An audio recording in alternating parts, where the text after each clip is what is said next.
At number 100 on my list is DYNAMITE Dan 2. Now this came out in 1985 and I played it on the ZX Spectrum. It's a platformer.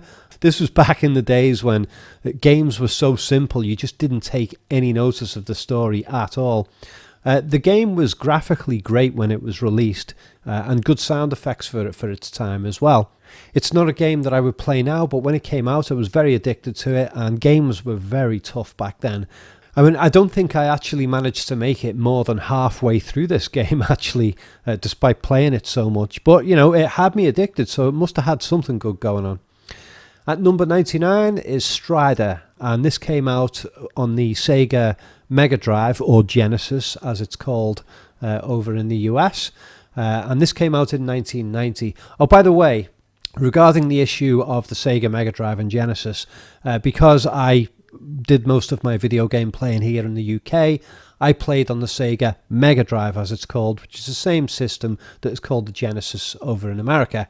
So whenever I refer to Mega Drive in this list, I'm referring to Genesis as well.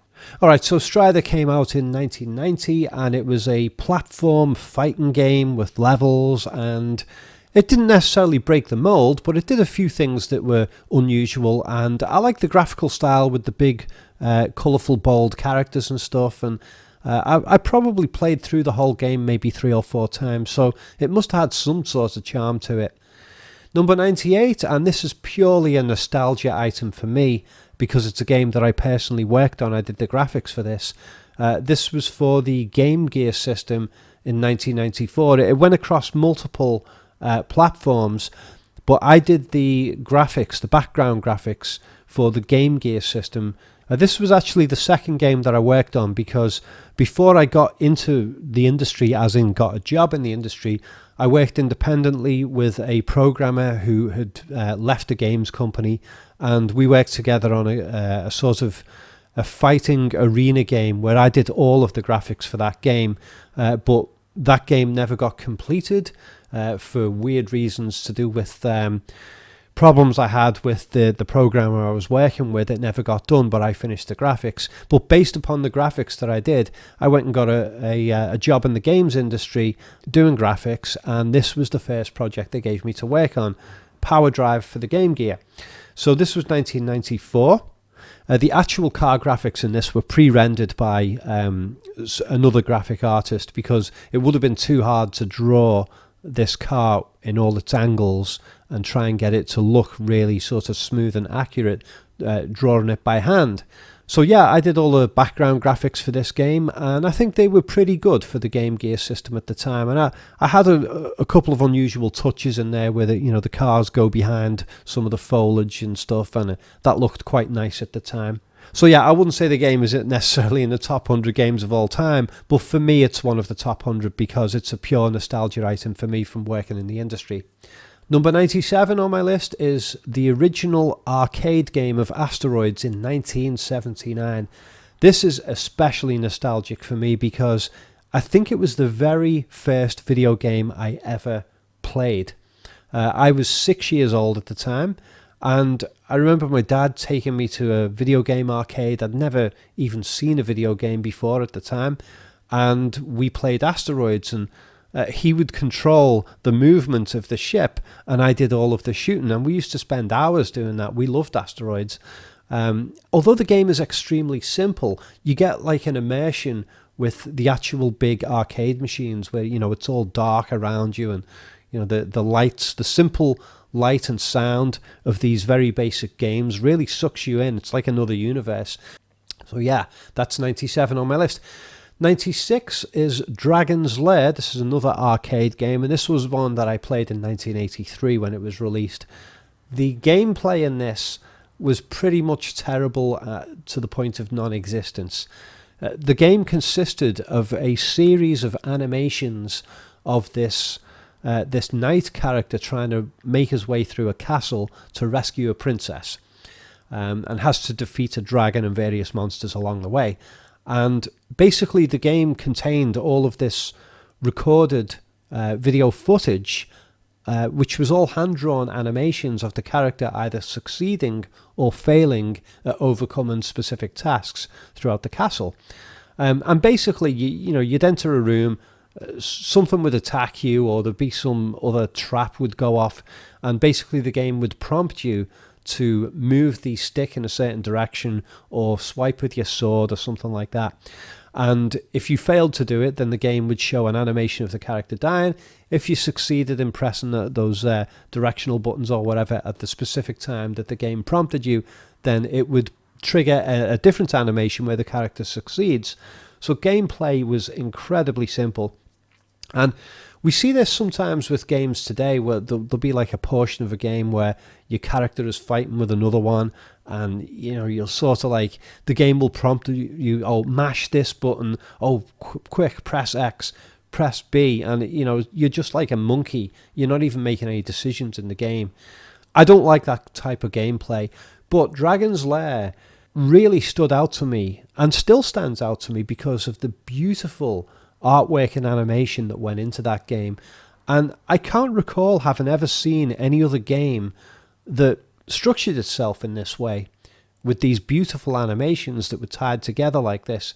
It's very unique, and when I was preparing to make this video, I went back and I looked at some footage of Dragon's Lair, and still the animation and artwork in it is fantastic. And it's not 3D animation. This is hand-drawn artist animation, and you can never really get that kind of look from 3D graphics. Oh, and also, there was a lot of really good humour in the game. It was worth playing the game just to see the funny deaths.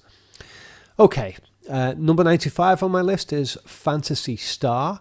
I think this was my first experience of a role-playing game, where you actually had a hell of a lot of things to deal with. You're not just jumping on platforms and attacking things. You were actually making decisions. You were going around places. It must have been fairly in-depth for its time, because I remember ploughing a ton of hours into this game, and I think I did actually beat it in the end. And I remember it being like the biggest game that I'd ever played by far when it came out, so it was very immersive. These days, I wouldn't bother playing it at all, but, for its day, it was fantastic. Next up, we're jumping ahead to 1995, and this was on the PlayStation 1. It was HEXEN, and I think this was made by the people who made Doom as well. But this game wasn't so much a shooter, it was more of a fantasy fighting game. I wouldn't say the gameplay was amazing, but I liked the game enough that I actually played it all the way through to the end, I think a couple of times. I remember being very, very much into this game, but by these days' standards of RPGs, I don't think it stands up very well. Number 93 on my list is Cannon Fodder. I played this on the Amiga in 1993, and it was basically a weird sort of point-and-click shooting game where basically you would use one button to point at a certain part of the screen, and they would run to that part, and you would point to another part of the screen and click fire, and they would shoot in that direction. It was very simple gameplay, but it was very addictable at the time. And this is a game that I would like to go back and actually have a little play of at some point. Number 92 on my list is The Driver, and this is PlayStation 1, and I played it in 1999. It did come out on various platforms, but I played it on the PlayStation 1. The Driver was pretty damn good. It was a 3D driving game. I don't play a lot of driving games, but this one I was quite into. You were given tasks, you got to deliver this person to here, you got to outrun the cops, blah, blah, blah. It was almost like a precursor to the 3D GTA games that we've had since. I think it came out before those anyway. I didn't really get into the Grand Theft Auto games in the early incarnations. I did play them, but they didn't overly impress me. But at the time, in 1999, The Driver, I was quite into, and I think I did actually complete this game as well. Number 91, and we're going way back again to the really simplistic stuff. This was from 1986, and it was on the ZX Spectrum home computer, and this was called Movie. This was an isometric sort of a puzzle game. It had occasional little shooting elements. You had to go around, and I think you had to solve puzzles. I can't even remember what the aim of the game was, whether you had to rescue someone or something. But I remember being very addicted to this. It was those simple graphics, the dark black backgrounds with the the single tone color graphics over the top. somehow this suited this game because you're playing a detective. And so, yeah, I don't think I completed this game. I probably played it about halfway through, but I've got very fond memories of that game. Number 90 is Alien Breed, and I played this on the Amiga in 1993. This was made by the Bitmap brothers, who had their own sort of unique graphical style for their games, and there's going to be another 2 games, I think, on this list, which were made by the Bitmap brothers in the 1990s. Alien Breed was just basically a go round with this guy, shooting aliens and collecting items and stuff and go through the levels. Gameplay-wise, it wasn't a groundbreaker, but the graphics and presentation were very nice. The gameplay was decent enough. My big gripe with the game back then, and it would still be now, was that there was very little variety in the aliens that you fought, so that was a disappointment. But other than that, it was a very solid game. At number 89 on my list is Zool, and this I played on the Amiga in 1992. It's basically a platforming game. It had a great visual style. It was quite fast. It was sort of a competitor to Sonic the Hedgehog, and Sonic outperformed it, I think, at the time in terms of sales and probably in terms of critical evaluation. But Zool was very appreciated and did well. It didn't carry on as a franchise. I think there may have been a Zool 2 and 3, I can't remember. But I've got very fond memories of Zool being a good game. And I especially like the main character. You know, he looked quite cool and he was quite well animated. Number 88 on my list is The Killing Game Show. This was another Amiga game. This was from 1990. I remember when this came out, it got quite mixed reviews. Some of the reviews were quite negative, but I enjoyed the game. You basically play this little sort of robot character in the future who's sort of thrown into this game for other people's entertainment. And you're in like this lair where the water is slowly rising. And if you don't solve the puzzles and kill the enemies and make your way up to the top of the level, then the water will kill your character. You know, I like the gameplay. It was difficult, but I did complete the game. And I like the graphical style. Killing Game Show was okay. Number 87 on my list is Road Rash 1 and 2. These were out on the Mega Drive in 1991 and 1992. They were racing games. I tend to get bored with a lot of racing games over the years because, you know, all you're doing is just driving and turning left and right and occasionally sort of, you know, hitting the brake. But with Road Rash, you actually, you know, you would fight against other bikers trying to hit them off their bikes as you were going along. My memories of it are very vague, but it's one of the very few racing games that's ever really stood in my mind and made me think, oh, you know what, I'd like to go back and play that again. Number 86, this is Altered Beast. This was on the Master System in 1998. If I remember rightly, the critics kind of didn't like this game very much, but it's got a lot of sort of nostalgia value now. People talk more fondly of it. Altered Beast, you just basically play this guy who makes his way through these very slow-moving levels, fighting against zombies and all kinds of monsters. I've always had this thing when I was a kid in my teens. I was always into fantasy artwork, so the graphical style of this game with the big, bold, colourful sprites and the big exotic monsters always appealed to me, even though the gameplay wasn't that great. And your character would sort of power up throughout the game, and he could change his shape. He could turn into different creatures that had different fighting abilities as you went through the levels. Not amazing gameplay, but, you know, I enjoyed it back in the day, and, you know, I was kind of hooked on it for a while. So, yeah, there it is at 86. Number 85 on my list, this is from 1991, and I played it on the Amiga. This game was called Nightmare, and it was a dungeon crawler type game, basically.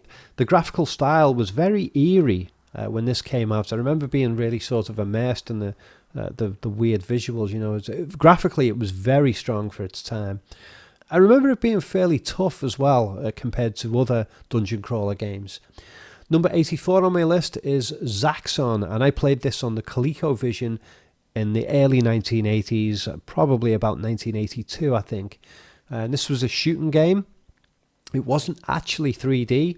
You know, you had to fly this ship, and you flew it in four directions, and it gave the effect of it being like 3D. I was really hooked on this shooting game. It was a tough game, but I played it and played it and played it. I may have completed it, but I just remember I played it a hell of a lot, so it must have been damn good. Number 83 on my list is another Master System game from the 80s. This is called Choplifter. Choplifter was really good fun. It graphically was quite good at the time. You basically had to rescue people with your helicopter, avoid or kill enemy ships and stuff, and deliver the people back to base. Basically, that was the gameplay. My only gripe with the game at the time was that it was too short. If they'd have had double the amount of levels, then this would have been a mega classic for me. It still is a classic, but yeah, too short. Number 82 is Ghosts and Goblins, and I think I played the Super Nintendo version of this back in 1986. Basic platform game, good graphical style, very tough game. I don't think I ever completed it, but I think I did make it most of the way through the game. A lot of my friends were addicted to this as well. Very popular game in its day. Number 81 is another platform game, Mickey Mouse Castle of Illusion on the Sega Mega Drive in 1990. Basically, it was the graphics that hooked me into this game. The game was beautiful when it came out. You know, it was very graphically advanced for its time. And I suppose the gameplay was decent enough as well. Good sound effects and stuff. Me and my brother were hooked on this game for weeks. Number 80 is Speedball 1 and 2. I played these on the Amiga around about 1998 to 1990. These were Bitmap Brothers games, and they were sports games set in the future where, you know, you just throw this ball around. And, you know, the game was loosely based on that movie Rollerball. You know, you got this metal ball, you throw it from one character to the next, and you've got to get it thrown into the enemy goal. I remember the gameplay on this was awesome, and the visual style was fantastic as well. Was really hooked on it. It was great to play in two-player. Number 79, and finally we're jumping ahead a little bit, Call of Duty 2, 2005. Now, generally I'm not a big fan of the Call of Duty franchise because I don't really like rail track shooter games anymore. I did used to like them back then, but these days I prefer the more open world shooter games. I've played too many rail track shooter games in my life, and it's become dull and repetitive and boring now. So, but Call of Duty 2 had me really hooked when it came out. The graphics were really good, and I loved the fact that you were fighting an enemy, and you had enemy AI, but you also had ally AI. You had a whole bunch of soldiers who would go with you into battle. That made this feel kind of special. You really felt like you were part of a team, even though it was a single-player game. Yeah, I played it all the way through a couple of times. Call of Duty 2 was great. Number 78, jumping back in time again to 1985 on the ZX Spectrum, was this little-known game now called ROCKMAN. It was like a puzzle game where you had to shove blocks around to kill enemies and collect things and stuff, and I played this a lot when it came out. And for some reason, no one ever talks about it now, and if you go on YouTube, there are one or two videos where people do a little bit of a playthrough of it, but there's not much. And if you go searching for information about it on Google, there's not much information there either. But I was hooked on it at the time. It was one of my favourite ZX Spectrum games. Number 77 is for the PlayStation 1 in 1994. This game was called King's Field, and it was a role-playing game. The critics didn't take too well to this game when it came out, but it sold well. And I think the gameplay was stronger than the critics gave it credit. It was quite a tough game.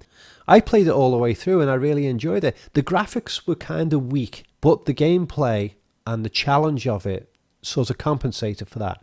And the game seems to have a better reputation these days than it had back then. Number 76 is GYNOUG, also known as Wings of War over in America. This was for the Sega Mega Drive in 1991. It was a basic scrolling shoot-'em-up game. Nothing particularly impressive with the gameplay, but I loved the graphical style and I liked the music as well. I played through the game maybe 3 or 4 times. There was a lot of graphical variety throughout the game. That's always been something that's quite important to me. If I'm going to play a game that's got lots of levels, I like there to be graphical variation as well as gameplay variation. Number 75 on my list is the Angry Birds games, and they came out in 2000. They started in 2009, and I've played those games on various platforms since, and I've always found them really enjoyable. You guys know about Angry Birds, you've all played it. really good fun, addictable, and you know, if a big new game of Angry Birds comes out on some system and I happen to have that system and the Angry Birds game isn't too expensive and has lots of levels, then I would buy it. Although I have been finding over the years that, you know, some Angry Birds release will come out and there won't be much content, but they will charge a lot of money for it. And it's like, no, come on, give us a decent amount of content. So I've been put off the series a little bit by that. Number 74 is Fantasy Zone. I played this on the Master System. Fantasy Zone was a very cute looking shoot 'em up game, very lovely looking game, but it was also quite tough.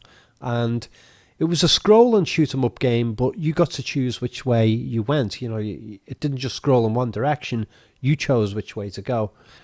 Number 73 is Gym Power, and this one seems to be largely forgotten. This was on the Amiga in 1992. I've hardly heard anyone ever talk about it, but me and my brother loved it. Great graphics for the time. It was basically just a platformer game. There wasn't anything technically impressive about it. The gameplay didn't do anything new, but I really enjoyed it for some reason and played through it a few times. Number 72 is going all the way back to 1981 again. Donkey Kong, and I played the Atari 2600 version. You all know Donkey Kong. If you don't, there's plenty of information about it online. It's been one of the most revered games of all time.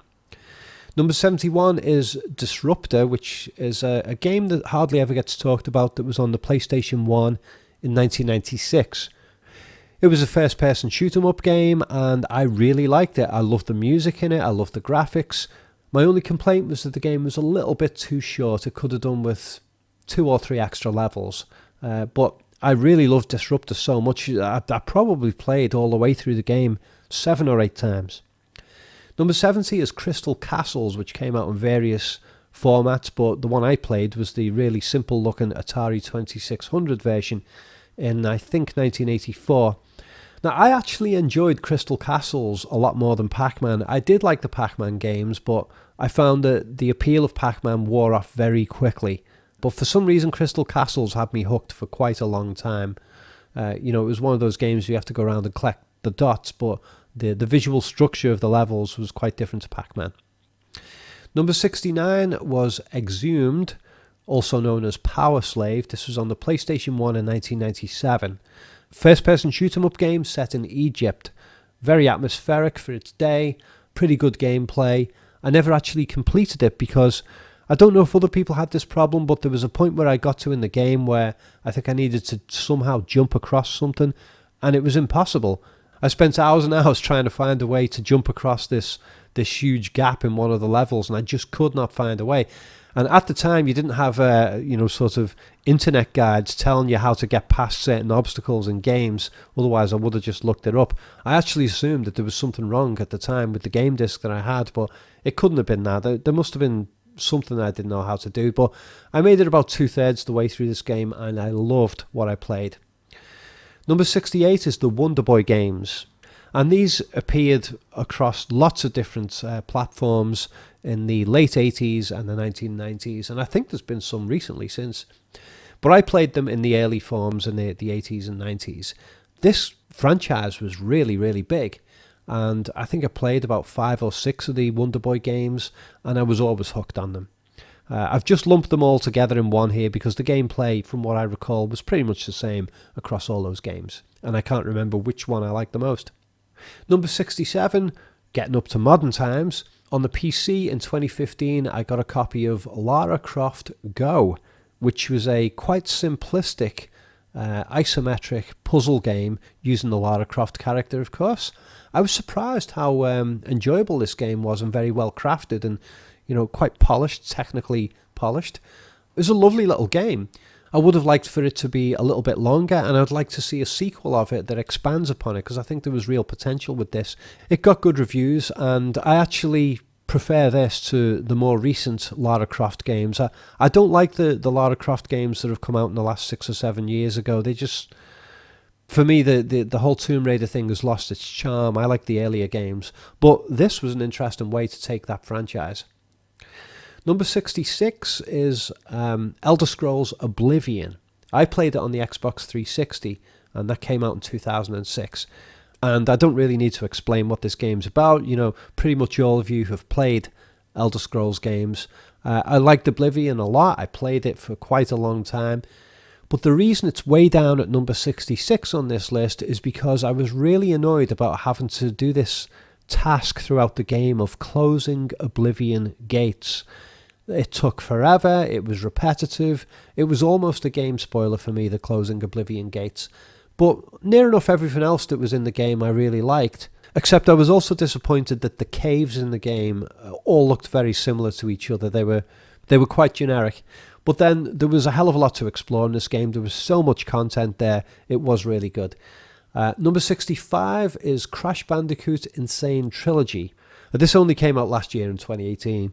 The original games appeared in the 1990s, I think it was, on the PlayStation 1 and 2. And I loved them when they first came out. The Insane Trilogy version from 2018 seems to be up to standard. Really enjoyed it. You know, I haven't completed it, but I played through most of it, and yeah, really good fun. The humour and the graphical style really sells this game. Number 64, Dark Messiah of Might and Magic, Xbox 360, 1996 was where I played it. This didn't get very good reviews from what I recall, but I think it was very good. You know, it was a first-person fighting game with hack and slash and a bit of magic, and often that kind of thing doesn't work too well, but for me it did work in this. You could pick things up and throw them at enemies, you could kick enemies into spikes and kill them, you could smash elements of the environment so that things would fall down and crush enemies. As a fighting game, first-person fighting game, I think it was very good. I think this game showed great promise, and I'd like to see more games that take its approach. Number 63 on my list is Bomb Jack 1 and 2. I played these on the late 1980s on the Amiga and maybe the early 1990s. The Bomb Jack games were just fun, basic platform, jump around, avoid enemies, kill enemies. Very basic stuff, but I remember being quite hooked on them. Number 62 is a game that hardly ever gets talked about and didn't get good reviews when it came out for some reason. It's called CRUDE. I think it was called CRUDE in Japan. I think it was called CRUDE Buster in America. And here in the UK it was called Two Crude Dudes. So this was a co-op fighting game, and it had big, colourful, bold sprites, which made it quite appealing. You know, you could pick up cars and throw them at enemies. You could pick up enemies and throw them at each other. And, you know, they'd hand-drawn all the animations for all this stuff, which was quite cool. I played through this game a few times with my brother, and, you know, we really enjoyed it in co-op mode. It was very much fun. It wasn't too bad in single-player mode, but two-player it was a lot of fun. Biggest gripe with the game, it only had a short number of levels. I think it had 7 levels, but it could have done with at least 10. Number 61, going way back in time again, Cauldron 1 and 2 on the ZX Spectrum in around about 1985-86. These are really addictable games. They got very good reviews at the time. You basically played a witch in the first game. You had to travel back and forth between different locations and fight enemies and stuff. In the second one, you played like this bouncing pumpkin. It's funny how the sort of black screen with overlaid simple single colour graphics sort of suited certain subject matters. I mean, this was a game about witches. It was based at night, so that basic graphical style really suited it. You know, there's some types of games you don't want to have that kind of graphical style for, but for Cauldron 1 and 2 it worked quite well. I was hooked on these for quite a while. Number 60 is Golden Axe from 1990, and I played it on the Mega Drive. Two-player action, similar to Two Crude Dudes, which I mentioned before. It was co-op two-player action because there wasn't really an internet at the time that you could go and do gaming on. But yeah, two-player games, so you know you could each play a different type of character. You would fight your way together through the levels. And a real bonus with this game was the fact that you could jump on top of dinosaur characters and use them to fight your enemies in different ways. You know, you could tail lash them with one dinosaur, and you could shoot fire at them out of the mouth of one of the dinosaurs. It was a very basic game, but it was a lot of fun to play. You'd have a really good laugh with this one. Similar to the Two Crude Dudes game that I mentioned earlier, Golden Axe was too short. I think this game actually only had 5 levels. Again, could have done with 10. Number 59 is Duke Nukem 3D in 1996, and I played it on the PC. Graphics weren't very advanced for its time, but the gameplay was fantastic. In some ways, the gameplay was actually better than the Doom games. There was a lot of variety in the levels. There was some quite inventive stuff, like you get a shrink gun, you'd shrink enemies and then you could just run over them and squash them. Fantastic humour throughout the game. And something else I really liked about Duke Nukem was the fact that there were tons of secrets hidden in the levels. You know, some games, you know, you shoot 'em up games, there'd be secrets in a level and there might only be 3 or 4 in a level. But Duke Nukem had lots of them. And I like my rail track shooter games to have a hell of a lot of secrets, things for me to discover. So I really love that aspect of it. Number 58 is Streets of Rage 1 and 2, and I played these on the Mega Drive around about 1991-92. Most of you will already be familiar with these games, they're so famous. Go through the levels, beating people up, picking up crowbars and bashing people with baseball bats and so on. Loads and loads of good fun, I don't really need to explain the game. Number 57 is EA Hockey. I think this was called NHL Hockey in North America, but here in Europe it was called the EA Hockey, and I played it on the Mega Drive in 1991. This was a really, really playable ice hockey game, and at the time, ice hockey was kind of off the map. No one was interested in it. Here in the UK, ice hockey was just something you never ever took any interest in. It's not a sport that we do here. But when this game came out, it was a massive hit because it was so playable. And I love the fact that you could actually have fist fights in the game with other players. That was a great little touch. Number 56 is Metal Gear Solid 1 and 2. And if I remember rightly, I played these on the PlayStation 1 and 2 in 1998, 2001-ish. My memories on the Metal Gear games are very vague, but I do remember being pretty hooked on them for quite a while and playing them till the end. Number 55 is Populous 1 and 2, which I played on the Amiga in around about 1989 to 1991, and these were God games. I can't remember very much detail about these games, but I did play them a lot, and I think they may have been the very first sort of God games that I played. Number 54, jumping way ahead to 2014, STYX Master of Shadows, which I played on the PC in 2014, so, you know, coming forward in time now with some of these choices. STYX Master of Shadows is a very underrated stealth game. Good graphically, good sound. The central character is quite appealing, is pretty cool. He's ugly, but he's got charisma, you know. STYX Master of Shadows I very much enjoyed. My major beef with this game that knocked it down the list is that you get halfway through the game and you're like, wow, this is good, I'm really enjoying this. And then the game decides to repeat the previous levels where you just fight your way backwards through the same levels. And for me, that was a cop-out. That was a cheat by the people who made the games because they didn't have the time or money to make extra levels, so they just basically repeated the previous levels and passed it off as if they were new levels, and I don't like that. And that was also done with the sequel, STYX Master of Shadows 2, which I didn't even bother buying because I'd read the reviews saying that it does the same thing of repeating the levels backwards in the second half. So that put me off playing the second game. But nevertheless, STYX Master of Shadows was a very well-crafted game, very underrated. So yeah, it's number 54 on my list. Number 53 is Flashback, which I played on the Amiga in 1992. Pretty good animation in its day, good graphics for its time. This was a fairly tough platform shooter with a little bit of strategy built into it. It wasn't sort of a fast jumping platformer, but it was one that you had to think your way through a little bit more. Number 52 is a more recent game that's kind of similar to Flashback in a way, and this one's called Inside, and it was released on PC in 2016. Inside is a very well-polished game, and it's incredibly atmospheric. It's dark, dark, dark. It's very cryptic as well because the game doesn't tell you anything. There's no dialogue in the game that explains anything. Everything's communicated non-verbally in the game, which I like games that do that. I like movies that do that too. Inside is very, very creepy, and it doesn't repeat itself too much either. excellent animations, and the last section of the game is unbelievably trippy and disturbing in a kind of body horror kind of way. Number 51 on my list is Trine 1 and 2.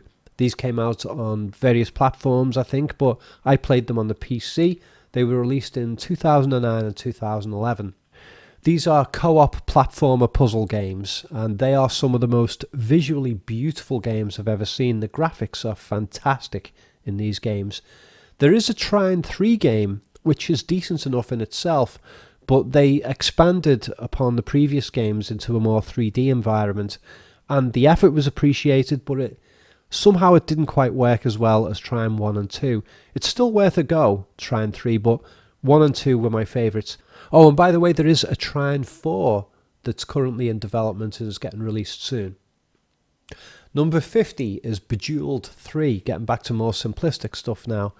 I played this on the Xbox 360. It came out in 2010 on that platform. Great presentation, very technically nice, nice graphics, lovely sound, and the music is great in this game as well. Really addictable puzzle stuff, but the part of the game that got me absolutely hooked on this was a part of the game that you have to unlock by getting a certain way through the game. And this section was called Diamond Mine, and basically you have to match up gems to smash and explode your way through, digging into the ground, and you're fighting against time as you do so. I was hooked on Diamond Mine for months, and I was determined to get down to 1,000 feet of depth in the Diamond Mine mode, and it took me a long time to do it. I was having dreams about this game. I was so determined to hit that 1,000 feet, and I did it in the end. Number 49 is the Bomberman series of games, and these came out on various platforms from 1985 onwards, and I think they've still been getting released in the last 4 or 5 years. The Bomberman games are co-op games where you just basically, I think you could play against the game itself in co-op, and I think you could play against each other. You run around these little mazes and you drop bombs and you run out the way and the bombs explode, and the idea is that you try and plant bombs to blow up your opponents or the enemies in the game. Good fun strategy, had a lot of laughs playing this game, but I can't remember exactly which platforms I played it on. I just remember that whichever versions that I played, I must have played 2 or 3 versions and always enjoyed them. Number 48, Silent Hill 2 on the PlayStation 2 in 1991. This game was massive when it came out. Very, very well received. Incredibly atmospheric, kind of cryptic as well. It was a long time since I played it, and I did play it through almost until the end, I think. It's funny that, I do film analysis videos most of the time, and every now and then I'll get somebody ask me to do a study of a classic game, and Silent Hill 2 has been requested a lot by people saying that, this needs a game analysis. I'd probably have to get some sort of an emulator to play the game, though, because it doesn't seem to be available on Steam or anything. These days, I just play games on PC. I don't have a console, and even if I did have a console, I'm not sure that you could get Silent Hill 2 on those either, but it is a classic game. Number 47, going way back in time again, is Uridium 1 and 2. The first one I played on the Commodore 64 in 1986, and the follow-up I played on the Amiga 500 in 1993. The Uridium games were basically side-scrolling shoot-'em-up games where, you didn't just scroll in one direction, you chose which way your craft went, and that gives it a slightly different dynamic to other shooter games. I can't remember exactly why I loved these games. I just remember I was really charmed by them and addicted to them for quite a while, and played both of them right through to the end. And also, the Uridium games hardly ever get talked about now, so I'm glad to get them here on this list. Number 46 is another shoot-'em-up game. This one's more of a straightforward side-scrolling shooter called Hellfire. I played it on the MEGADRIVE in 1989. I was hooked on this for quite a while. Good graphics and sound for the time, and the game was really tough. Took me quite a while to beat this game. Number 45 is Shadow Complex, jumping ahead in time. Xbox 360, and I think this came out at around 2009. Really good platform puzzle shooter game. Very, very technically well put together. Quite a big game. Very much enjoyed it. Recommend it. Number 44, and this one I was a bit weird about putting it on the list because the full game hasn't actually been released yet, and it's out in about a week. But I played through an early access version of this game where it only had maybe half or a quarter of the full content of the entire game, and I was thoroughly hooked on it even in the early access version. And this is called Die Young. It's a PC game, and obviously because it's not yet released, I think it's released on the 12th of this month actually, so it's obviously a 2019 game. Yeah, Die Young is a first-person survival parkour game, you know, parkour climbing. I don't know how well this game is going to be received when it's released. I've got a suspicion that the critics aren't going to like it. I'm not sure why, but I do like it. I like it a lot, and I'm really looking forward to playing the full version. So yeah, that's my number 44. Number 43 is Half-Life 2. I played it on the Xbox 360. Came out in 2004, I think it was. Half-Life 2, I think, is overrated. You know, some people say that it's like the best video game of all time. Not a chance. No way. It's not even the best shoot 'em up of all time. It is a very good game, and I very much enjoyed it, but there's quite a few first-person shooter games on this list which I hold much higher than Half-Life 2. Number 42, Prince of Persia, the original game on the Amiga in 1990. Platforming game, quite challenging, good animation of the main central character. This game was quite a big deal when it came out, and a lot of people were hooked on it, including me. Number 41 on my list is Druidstone. This is a 2019 game, very recent, and I played it on PC. Druidstone is a tactical turn-based strategy game, but it's also a fantasy magic hack and slash game. Druidstone, I was very impressed with. This is from the same game studio that did the awesome Legend of Grimrock RPG games several years ago. Those games have got a really good reputation, and a lot of people have been saying, where's Legend of Grimrock 3, because the first and second one was so great. But they didn't have good sales on the second one apparently. But now they've showed up with this smaller game called Druidstone, and it's very, very good. My only gripe with it is that it's not a very long game, but at the same time it's not a pricey game either. So, you know, that's fair enough. You're paying a lower price, you get a shorter game. And it's a very difficult game as well. You really have to think and use strategy to get through the levels in this game. Quite tough. If you just go at it just sort of casually, you're not going to get anywhere. So yeah, I very much enjoyed Druidstone, and if they do make any more games, if they turn this into a series, I will certainly be playing the future installments. Number 40 is Far Cry Blood Dragon. A lot of people consider this to be the very best Far Cry game. I think mainly because they like the sort of 80s nostalgia humour aspect of the game, and the nice sort of neon graphical style. It is a great game. It's fantastic. Enjoyed it. It's shorter than the usual Far Cry games, but it's not very short. You know, there's still quite a bit of game in there. But gameplay wise, it's really not much different to your usual Far Cry games. It's not the big departure that a lot of people have made it out to be. Its departure is in style and humour rather than gameplay. So it's pretty much the same gameplay as Far Cry 3, which is it's a sort of spin-off from Far Cry 3. Oh, and it was the Xbox 360 version of Blood Dragon which I played, and it came out in 2012. Number 39 on my list is Rage, another Xbox 360 version I played. 2011 this came out. This is a post-apocalyptic first-person shooter with occasional driving aspects to the story. It's kind of an open world. It's not a rail track shooter as such. It's got rail track segments, but it's got a sort of an open world element. I wouldn't quite call it an RPG though. But Rage is really good fun. The graphical style is excellent. The creation of this futuristic post-apocalyptic world is very detailed. You can sort of see the leftovers of civilization that are very carefully crafted into this world. The shoot-'em-up gameplay I found pretty good. There was some unusual weapons in there, and some of the enemies were quite sort of good in that they would sort of leap about in unusual directions. You're trying to shoot at them and they suddenly leap onto a wall and then run at you along the wall and then jump at you, stuff like that. You know, gameplay was pretty good. Wasn't groundbreaking, but it was a good solid title. Number 38, Sonic Generations, another Xbox 360 title that I played, came out in 2009.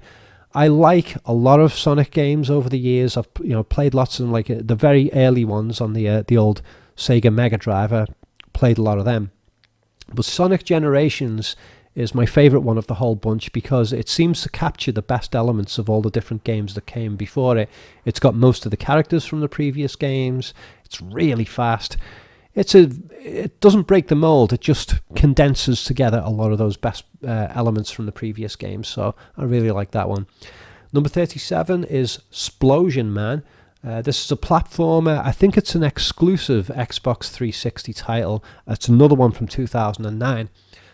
This is a great co-op game. It's good in single player and in co-op. The co-op is better, of course. Good graphical style, quite simplistic controls, and yet the puzzles in the game are very, very well thought out. My only gripe with this game, it is a long game, but the graphical style doesn't change much throughout. The gameplay does change as you get further in, but the graphical style doesn't. And when I'm playing a long game, I like to have changes of environments as we go along. That's my only gripe with Splosion Man, but it is great. There was a follow-up called Miss Splosion Man, which had more visual variety, but I didn't enjoy that game as much for some reason. Can't remember why. Number 36, going way back in time again, 1989, Master System, Psycho Fox. Another platformer. In this one, you play this little cutesy character, this fox, who can transform into other animals, and each animal has different abilities. There's a pig who can bash through walls, there's a monkey who can jump high, and so on.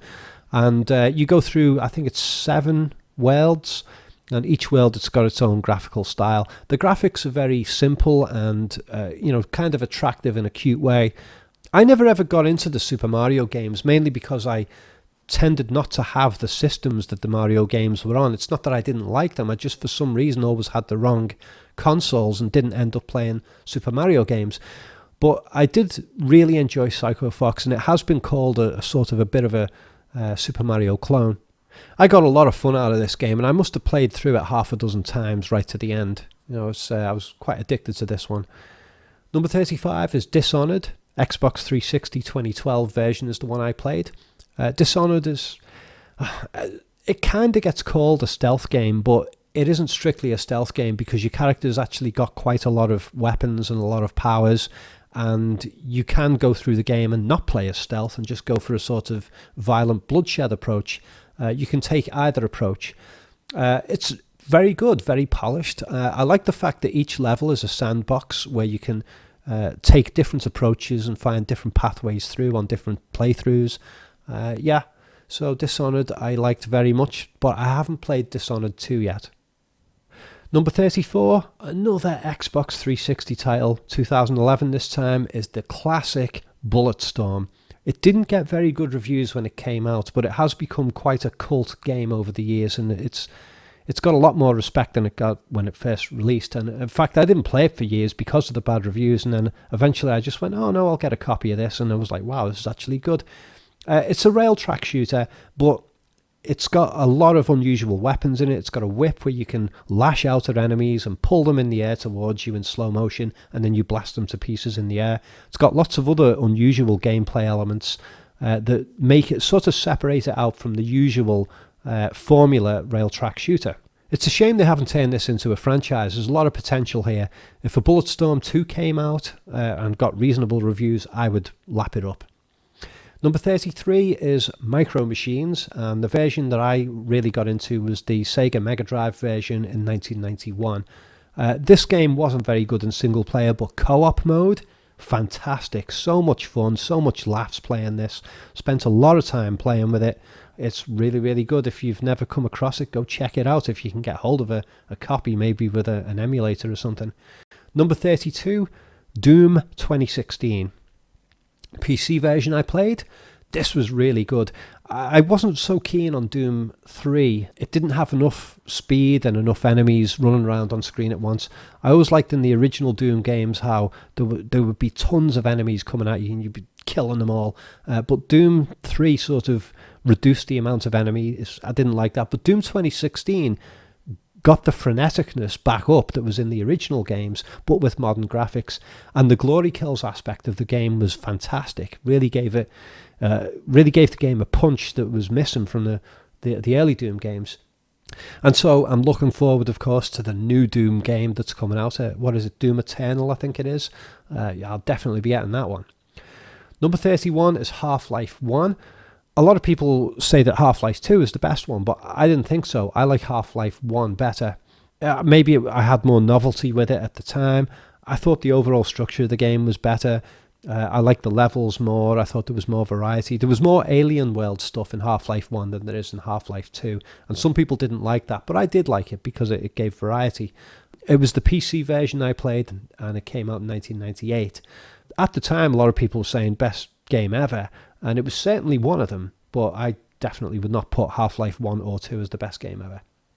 Number 30, Medal of Honor, 1999, PC. A lot of fun, this game. It's sort of a rail track shooter, but you have other good guys who are on your side who go in and fight with you. You have to fight your way up on the beach like in the movie of Saving Private Ryan. Didn't break the mold, but I had so much fun with it that I probably played through the whole thing about 4 times. Number 29, Divinity Original Sin 2, a turn-based strategy fantasy role-playing game. I played it on PC. It came out in 2017. I haven't played the first Divinity Original Sin game, but the second one got such rave reviews, I thought I got to check that out, and I wasn't disappointed. It was very, very good. Great presentation and graphics. Not incredibly original, but so well done in its details and stuff that, it was just well worth the purchase. So I enjoyed that one. Number 28, going way back in time to 1989, is Sega Mega Drive Revenge of Shinobi. This was so much fun. I must have played through this 10 or 12 times when it came out. It had one of the best video game soundtracks I've ever heard. Everybody I knew who had this game loved it. It's, very much a cult game these days. It's just a platformer action game. You go through these levels, you play this, you're a ninja and you fight your way through, and there's, a reasonable bit of variety in the levels and the way that the levels pan out. Really good presentation. It's just an incredibly well-made platform game, one of the best ever. Next up at number 27, I've combined 2 games into one because I consider them both to be 2 parts of the same game anyway. Far Cry 5 and Far Cry New Dawn. Far Cry New Dawn uses the same map, the same environment as Far Cry 5, but it alters the map to make it post-apocalyptic. Story-wise, I didn't like either of these games very much. I didn't find the stories engaging. I found them kind of self-contradictory. Far Cry 5 had a moderately interesting story in places, but the story in New Dawn was really, really lame, and the bad guys were lame as hell in New Dawn. The bad guy in Far Cry 5 was pretty interesting. He was, quite well acted, voice acted by I can't remember the guy's name. But what really shined for me in Far Cry 5 and in New Dawn is the gameplay is very, very strong.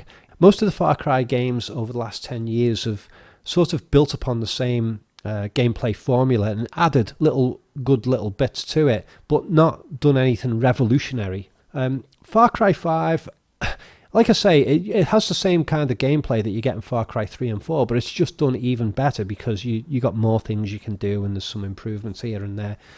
It's a solid game, and if you'd never played Far Cry 3 or 4, never even heard of any other Far Cry games, and you just went straight into Far Cry 5, you'd probably be blown away at the gameplay. But I really hope that the makers of the Far Cry series do something a bit more revolutionary next time round, because it's all getting a little bit stale now.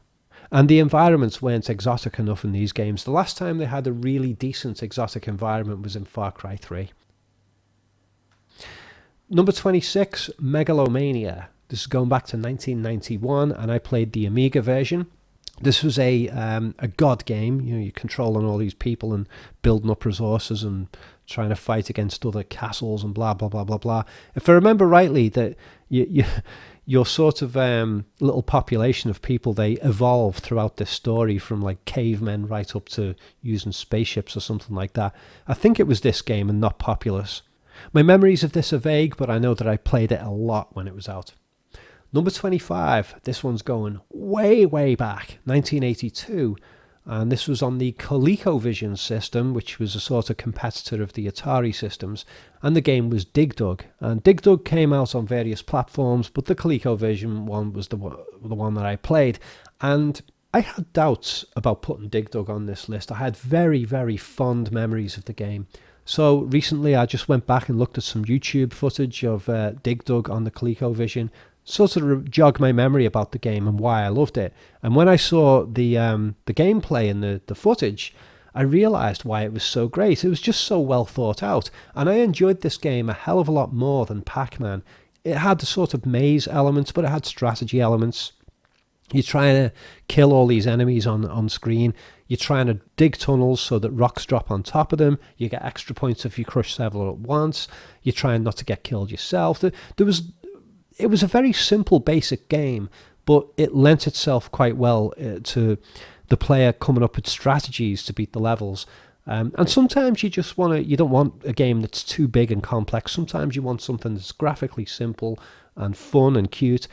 Number 24, Kingdom Come Deliverance. I played the PC version, came out in 2018. This is great. You know, it's a medieval role-playing game simulator, medieval world simulator. Loads and loads of good stuff going on with this. There's so much I could say about the content of the game. It's very convincing compared to most other games. The graphics are fantastic. It brings in a lot of RPG elements that have been missing from RPGs for a long time. And a lot of people are saying that this game is delivering the goods, whereas the Elder Scrolls games seem to be going downhill. And I'm tempted to agree with that. Although I would like to see a game that has the depth and the complex systems of Kingdom Come Deliverance and the RPG elements, but also had some more exotic enemies, because you're just fighting other people with swords in this game, or occasionally arrows. You don't fight any skeletons, witches, monsters, anything like that. I do like a bit of exoticness in the enemies, and this game doesn't have that, but other than that, it's fantastic. If the next Elder Scrolls game comes out and it becomes too easy and removes a lot of RPG elements, then yeah, I'll be looking to the guys who created Kingdom Come Deliverance as being the future of RPG games. Number 23, Portal 1 and 2. I played these on Xbox 360 and they came out 2007 and 2011, I think. Puzzle games, incredibly well thought out. Most of you have probably played them. I'm not going to tell you anything you haven't heard before. They're great games. Oh, except to say that, you know, they had that genius little aspect of the game where you fire into a wall and then you step through it. You actually create doorways by firing into walls and then go through it. It just created a gameplay dynamic that I've never seen in any other game. So yeah, it's fantastic. Number 22 is a 2018 game that came out on PC by a very small development team called The Forest.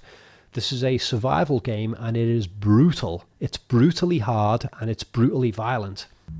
I think I did actually manage to beat this game without using any kind of console cheats or anything like that the first time round, but my god, it took a long time to do it and it was frustrating because when you get into the cave areas, you've only got like a lighter to light your way and you can hardly see the enemies, so you got these really strong enemies coming at you and you're trying to hack them with weapons and they're trying to hack you and they're a lot stronger than you and you're fighting them in the dark, can barely see them, and sometimes the little lighter that you're holding doesn't work and then you're getting attacked in the dark. The cave aspects of the game were too difficult to the point of frustration, but the stuff on the top of the world, out in the open and in the light, where you had the sort of base building aspects of the game, that stuff was awesome. So I hope that they do another Forest game or something similar to it. The guys who developed it did a great job, so that was number 22. Number 21 is a collection of games, Might and Magic 6, 7 and 8. These came out in the late 90s, maybe early 2000s. They were just very basic early role-playing magical hack and slash games. You know, it's sort of like dungeon crawler type games, but like an advancement from that in terms of graphics and stuff with proper 3D. I was pretty addicted to these games when they came out, and I played 6, 7 and 8 all the way through. Got a hell of a lot of gameplay out of them, and the games were very big as well. So yeah, they were fun. Number 20, this is going back a long time, the Dizzy game series. These were like platform puzzle solvers, very cute, and they came out in the late 1980s and early 90s. I can't remember what platforms I played them on, because there was lots of Dizzy games, and I think I played about 4 or 5 of them, and I always enjoyed them. Very cute. You know, sometimes you just want something that's really basic and simple, and this delivered. Number 19, Legend of Grimrock 2. I've already mentioned the game Druidstone before, earlier on at this video. I think it was at number 41. That was the more recent game, but these guys made Legend of Grimrock 1 and 2. The first one was really well received and sold well. The second one was incredibly well received as well, and it was definitely better. Pretty much everyone said it was better than the first one, but for some reason it didn't really sell that well, and that's such a shame, because I want Legend of Grimrock 3. It came out in 2014, and I played the PC version. Really, really good. I mean, it's just this game goes back to the old dungeon crawlers that used to be available on PC in the early 1990s. The grid-based dungeon crawlers, which I quite like. Graphics were great throughout. There was graphical variety, environment variety throughout, quite a variety of enemies. It didn't try to break the mold. It just took the old dungeon crawler format and updated it with a really good visual look and stuff. So that was a lot of fun. Number 18, Colin McRae Rally 2 on the PlayStation 1, and it came out in 2000, I think it was. There's very few racing games that I like. I like them when they're done really well. I just never got into a lot of racing games, but this one I was hooked on back in the day. Really good gameplay. I bought some of the Colin McRae Dirt games that came out on later platforms, but I just didn't find them as good. For one thing, a lot of them lacked the number of tracks that you got to drive on, and they would repeat some of the tracks by having you drive backwards on them, and you get halfway through the game and it's like, well, you know, I've played all these tracks now, I'm bored. But Rally 2 I was like really into, and that game satisfied me right the way through up until the end. Number 17 is Subnautica. Came out last year, 2018, and I played the PC version.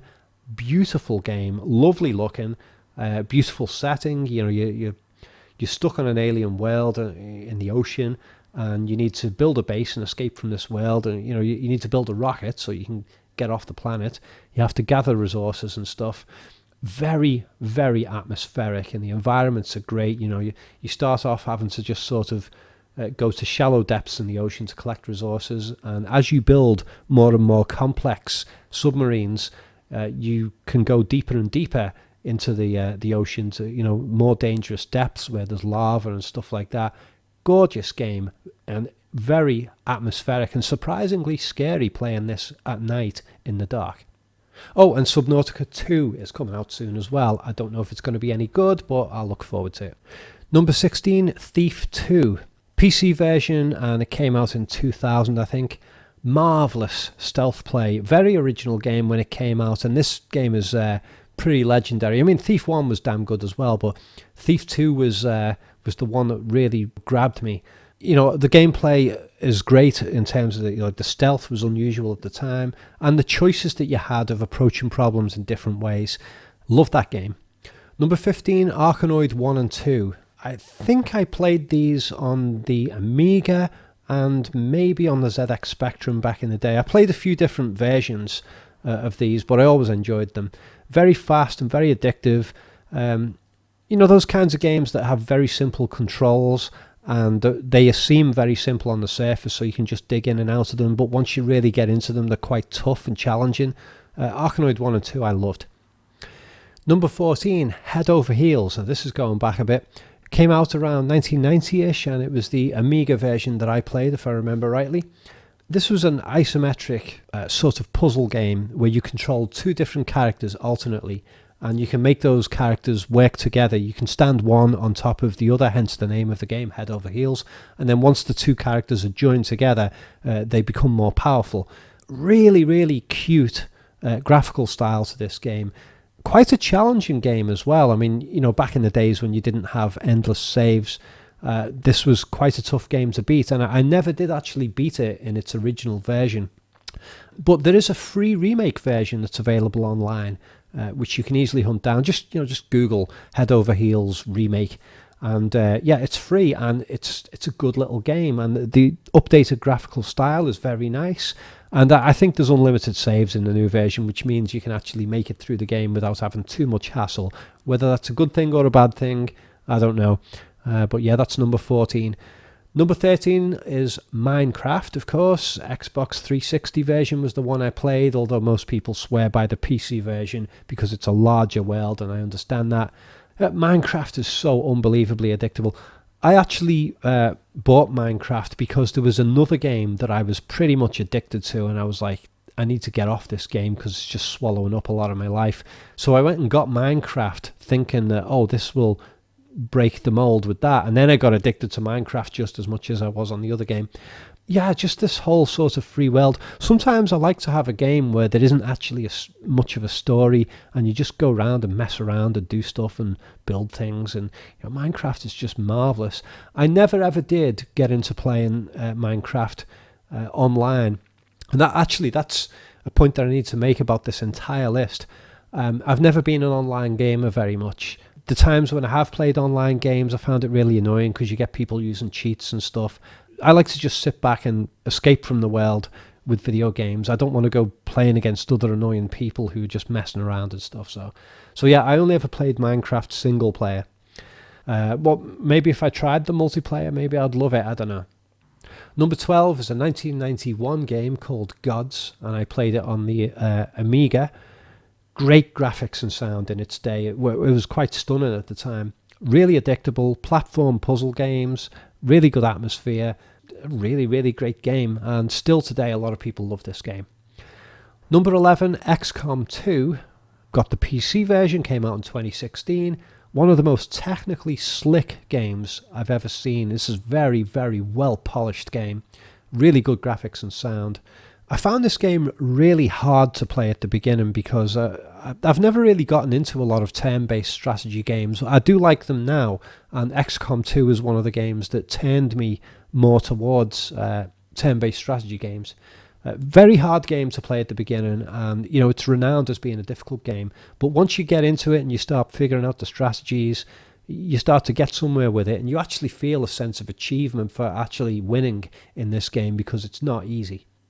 Number 10, Far Cry 3. Xbox 360 version was the one I played, came out in 2012.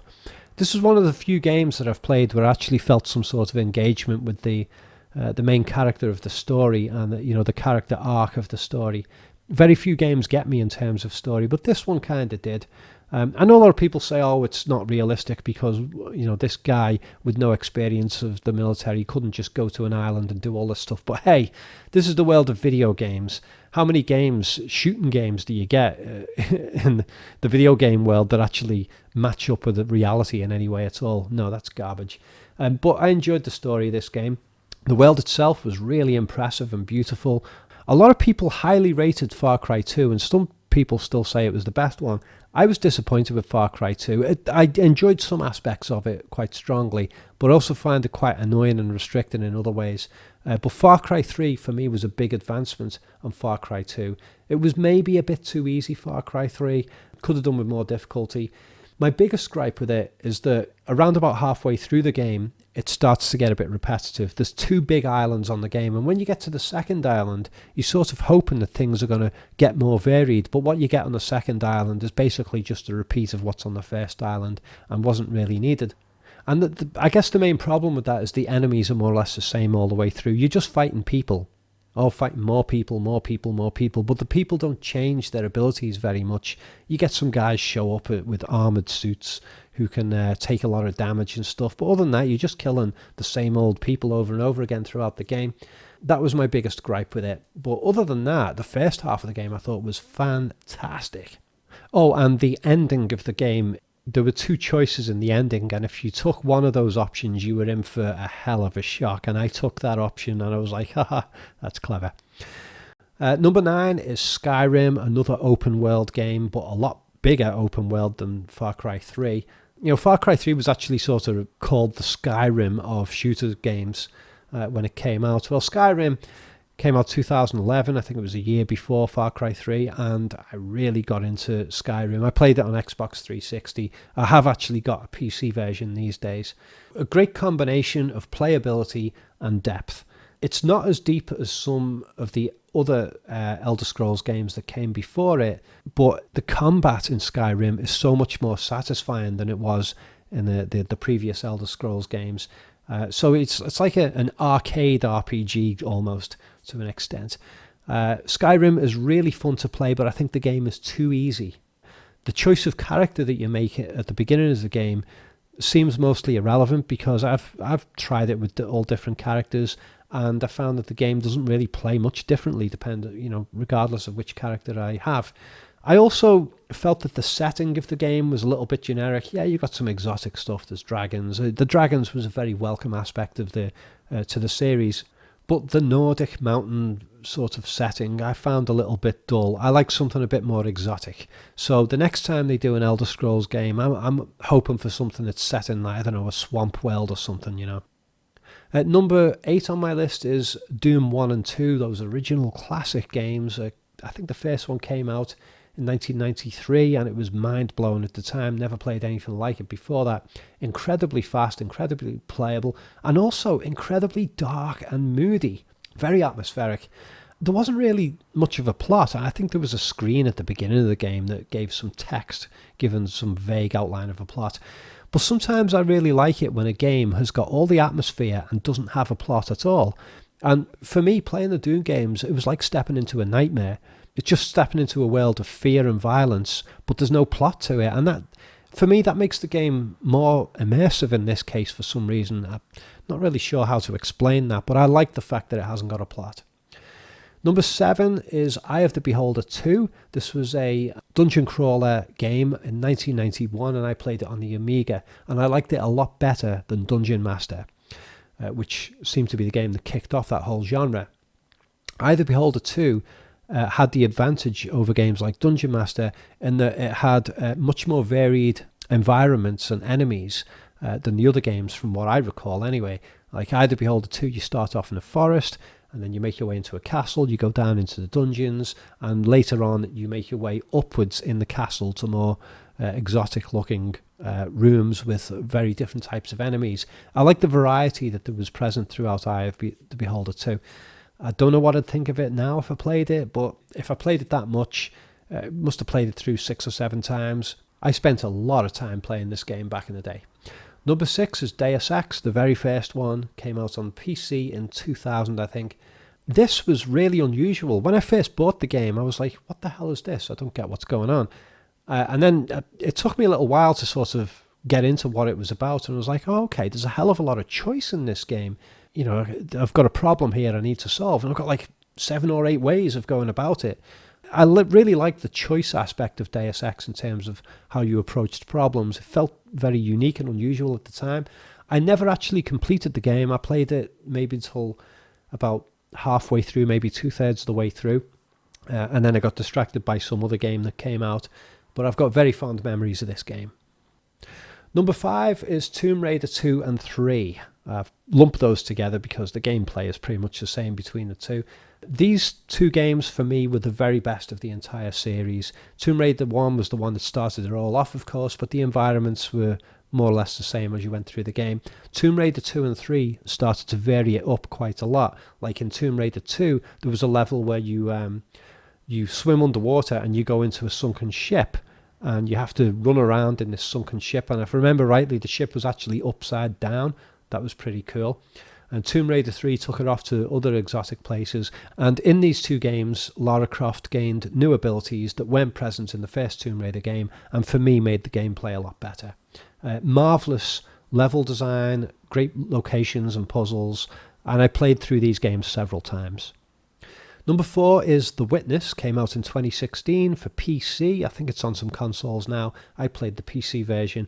This is the most conceptually interesting game I've ever played. Really fascinating psychology to this game. Superb non-verbal communication. You basically go around this island solving puzzles. You can't die in the game, but you can get stuck trying to solve puzzles. Although if you get stuck, you can always move on to a different puzzle. Very cryptic game. I've actually done a couple of game analysis videos about The Witness, and I'll link those in the video description below. If I forget, then just remind me in the comments section and I'll add the links. And it's nice that you can't actually die in The Witness, so you can just relax and take your time with the puzzles. It's an intellectual game, but it's one that you can relax with it. And you feel like you're sort of learning a hell of a lot as you go along with this game, the way it teaches you how to solve problems. Number 3 is Far Cry 1, and a lot of you are going to be like, what? For me, this was by far, and still is, the very best Far Cry game of them all. It came out in 2004, and the PC version is by far the best version. The other ports of this game just don't match up at all. The PC version 2004 is fantastic. The game is broken up into levels. I think it's about 20 or maybe 25 levels, but each level is a massive sandbox in itself. And it's a shooter game, but you can approach each of these sandbox levels from multiple sort of strategic approaches to try and make your way through. And that's one of the reasons why I've played Far Cry 1 through to the end several times over the years. I must have played it all the way through maybe 7 or 8 times. I think every 2 years I've done a playthrough, and the reason I've done that is because every time I go back and play it, I find new ways of making my way through the levels, so it almost feels like I'm playing a slightly different game each time. One of the things that really gives Far Cry 1 a big advantage over the other Far Cry games that have come since is that it's got varied enemies. In the other Far Cry games, you're just fighting people. You might fight an animal or two, oh, a lion attacks you or something. Oh, I've got to kill this lion or an alligator. But in Far Cry 1, you fought all these human enemies in the first portion of the game, and some of them had really strong AI. I mean, they could take you out from a mountaintop with a sniper rifle and you don't see it coming. It's a very hard game to play, very tough, real challenge, and I like that. But as you get later in the game, mutants start getting introduced. You have to fight like creatures, like little goblin type creatures who, if they get anywhere near you, they just leap at you and swipe and kill you in a single swipe. So you die a lot playing Far Cry 1. But that's part of the challenge. And then as you get further in, there's other types of mutants. Some of them have got weapons, some of them are huge. For me, that gives it an advantage over the later Far Cry games where you're just fighting people over and over again. And the game, when it came out, was a massive graphical leap. It was so advanced graphically that most PC systems simply weren't fast enough to play the game at max settings. And nowadays, I've got a PC now that can play it in max settings, and I've got the game and I've played through on the max settings, and it still looks pretty damn good today. So yeah, I'm a huge fan of Far Cry 1. Number 2 on my list is The Elder Scrolls Morrowind. Yes, this is my favourite Elder Scrolls game. I like it better than Skyrim, and I definitely like it better than Oblivion, but I didn't play the games that came before Morrowind. And there was one of them, I can't remember what it was called, but people rave about it. It was such a huge game, and some people say it was the best. I haven't really played that one, but Morrowind blew me away when it came out in 2002, I think it was, and I got the PC version. Incredible depth to the game. I don't think at the time that I'd ever played a game that was that had such deep and complex systems as Morrowind. And the game didn't hold your hand too much. The new Elder Scrolls games since then, they make it too easy. They tell you exactly what you need to do and how to do it, and the game adjusts itself to make itself easier for you as you go along. And I just don't find the new Elder Scrolls games challenging enough, but Morrowind was... you have to really put in the commitment to beat this game. And I still haven't actually completed the entire game because every time I've played it, I just got distracted wandering off and just doing random things in the world. Sometimes it's good to have a game like that where you can just wander about and just do whatever you feel like. But there's a real strong sense of mystery in this game because it doesn't hold your hand. And also because the world itself has got this really bizarre alien feel to it. There's giant mushrooms, and I like the setting of this world a lot better than the settings of Oblivion and Skyrim that came since. Those two games for me were too conventional in the setting. Morrowind was more exotic. And if you get Morrowind, there's various expansion packs that fans of the game have made over the years. You can get quite a large expansion to the game that I think doubles the map size, or almost doubles the map size. I've mucked around with that a bit as well with the updated graphics, and it's still fantastic. And number one, a lot of you probably would have guessed this because, well, some of you are going to agree with it, of course, and also because I've done several game analysis videos on this topic in the past, and it is Grand Theft Auto 5. I originally played it on Xbox 360 when it came out, and I think it was it 2013 it came out? I can't remember. Yeah, around about 2013. I played the Xbox 360 version, and that was perfectly good, and I was immersed and loved it. Now I've got the PC version, which looks a hell of a lot better, but it doesn't really change the gameplay very much. Incredible world. What really got me with this, and this is the only game that's ever done this to me, was the story and characters gripped me in the same way that a classic movie would, or that a fantastic TV series would. I really started to care about these characters as the game went on. I've never really had that with a game before. The voice acting was really fantastic and funny. The humour in the world was amazing. It was so politically incorrect in a good way. And the social commentary throughout the game was awesome. I loved all those aspects of it. I think I've played through the game in the story mode maybe 3 times. Thoroughly enjoyed it every time. It's just like going back and watching a classic movie. And that's not to take away from the gameplay. I enjoyed the gameplay as well. Now, I know a lot of people have said that they aren't big fans of GTA 5 because the story is very linear. You don't get a lot of choices that alter the story. And, you know, I kind of agree with that. But for me, the story is so good anyway that I haven't really got a complaint about that. And, you know, if you don't want to do the story mode, there's all kinds of things. You can just wander off in the world and get involved in various random things that are going on. You can get into fights and chases and stuff. There's just so much to do in this game. I love it. So yeah, that is my top 100 video games of all time. It's a personal list, of course, so please don't get too angry with me in the comments section. I'm sure you've got your own personal list. This is just my one. Of course, it's limited by the fact that there's a lot of games that I haven't played. There's several gaming platforms that I never owned, and so I never got to play those games. And I'm sure there's a lot of classic games that I played over the years that I've forgotten about and haven't stumbled across while I was researching the history of games in order to jog my memory about all of the classics that I've played. So yeah, hope you enjoyed this. You've been listening to Rob Ager. Bye bye.